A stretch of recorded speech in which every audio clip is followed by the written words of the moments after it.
So a friend of mine told me that I should do a review of the new canine dog training show called Canine Intervention.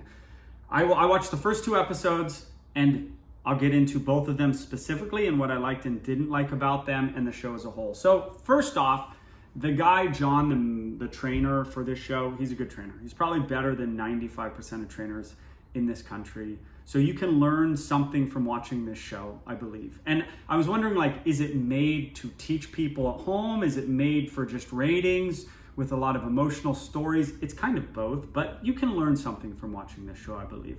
So that's good. What I didn't love about, especially in the second show, is the sort of the human stories and the background on the trainer and the clients. I wanted to see how this guy was as a trainer, if these dogs changed, stuff like that. I really don't care what religion any of these folks are. I don't care about the backgrounds. I don't care about who went to jail. I don't care about who had a tough childhood. We all know someone's gone to jail. Many of us had a tough childhood. It doesn't matter to me. That's TV though. Like, I've done some TV stuff and the producers are always like, okay, why don't you tell us about that time in your life or your friend who died? And the talent is kind of always like, oh, okay. And they hesitantly get into that stuff. Most of the time, the talent doesn't love to get into this, but producers of the show and showrunners, they really want you to get into that kind of stuff.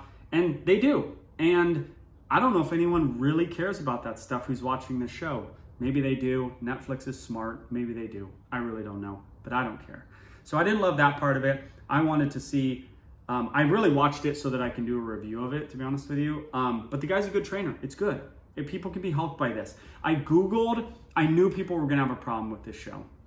So I Googled afterwards the name of the show. And of course there's a petition out that has 50,000 signatures or something to cancel the show, right? These positive reinforcement trainers hate this show because it's not all positive. And as I've always said before, because this guy gets results and none of those positive reinforcement trainers can get results. They couldn't deal with, especially the first episode I saw, the aggressive pitbull with 3 legs, they wouldn't be able to do anything with him. And this guy actually got results. So they hate that more than anything. So of course there's a lot of hate on the show. Show might get canceled. I mean, these groundswell movements can actually have some power. So I hope that doesn't happen though. So that's kind of my overall review of the show as a whole. Now, first episode, 3-legged pitbull bites people coming over to the guy's house. Trainer, this guy John, comes in, takes the dog away for a 3-week board and train, and does a pretty good job with him. Basically he does a lot of like what we do, where the aggressive dogs meets people. So they show on the show his trainers petting the dog. They don't show the dog meeting random people, because think about it. This pit bull bites people coming over. So the guy never has people over, right? The owner doesn't know what to do. So there's no people being met.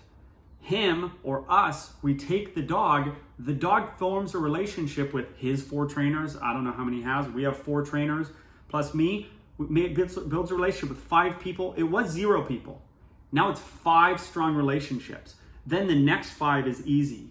The next 10 is easier because there's 5 solid relationships in there. We're not taking aggressive dogs and being like, yeah, go be with the workers that are here, or go with the clients that come out for private sessions. They meet a few people, and then it just opens the floodgates to meeting more and more and more people.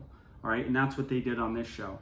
The other thing I liked about that first episode was, as soon as the dog goes home after 3 weeks with this guy, this trainer, the first guy that comes over, the dog almost bites.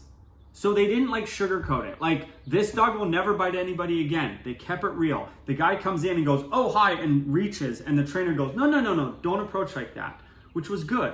Good on the trainer to be like, dude, knock it off. And good on the show showing this dog almost bite the first person that walks in after the 3 board and train. Now, you hope after every board and train that any child can run up to that aggressive dog and never get bit again after the board and train. That's our goal as trainers. But you always have to be careful, right? You can't let people just approach the wrong way, hand out eye contact, oh, hi, nice doggy. Kids run up to the dog. You always got to be careful when you have an aggressive dog.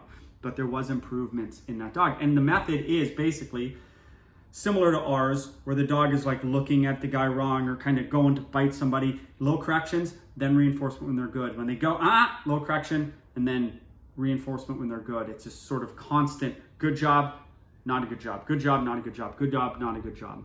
That was the first episode. Second episode was with a crazy German Shepherd, and that was the one that got into like all the background history of the trainer and the clients, which, like I said, I don't know, it's fluff, it's personal stories that some people like. I would argue most people don't, but I could be wrong. So that was a crazy German Shepherd.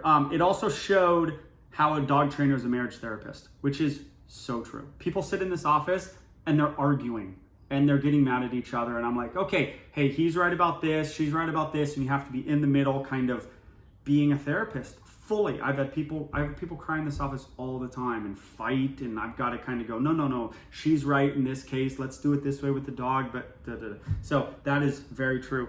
One thing he uses that I've seen before, a friend of mine brought one of these out, and we talked about it and did some stuff on it. And I like the method, is a box. So it's a box that the dog kind of loads up on, and it's used for a lot of things, but one thing is just like a stay. So this German Shepherd in this second episode had no manners. He could not sit, he could not stay. And what the box does, the main defining characteristic of the box, although they act like it's kind of a dominance thing, is like to train a sit stay, because it has definite boundaries.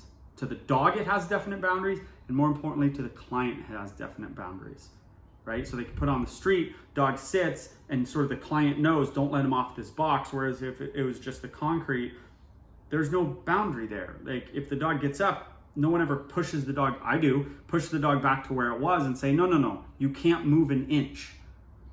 Okay. But this box gives definite boundaries to everybody. So it's really clear training.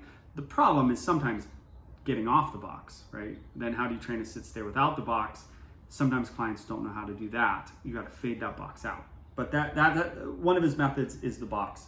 And I like that this trainer can use treats. So the first episode, he didn't use any treats at all with the aggressive pitbull. Second episode, it was more heavy on treats. So he is a well-rounded trainer, right? He wasn't like the Cesar Millan show many years ago, where I don't even think Cesar Millan knew how to use treats, really. I don't remember the show that much, many years ago. But he'd almost like bring another trainer in to do positive reinforcement, because he dealt with just this aspect of dog training. This guy knows how to use treats, right? You got to know how to use treats when you're a dog trainer, just like you have to know how to give corrections when the dog's aggressive. You can't always be treats, you can't always be corrections, you got to be somewhere in the middle. So, guy's a good trainer, show's a good show. You should watch it and sort of glean what you can from it, because the guy's a good trainer, right? You're not going to see many YouTube channels, and this show are about the only place you're going to see trainers work, right? Good trainers do something live, okay? There's not that many places out there to do that. There's not, so this is really it. YouTube and probably this show. So that's my review of it, and hope you enjoyed it.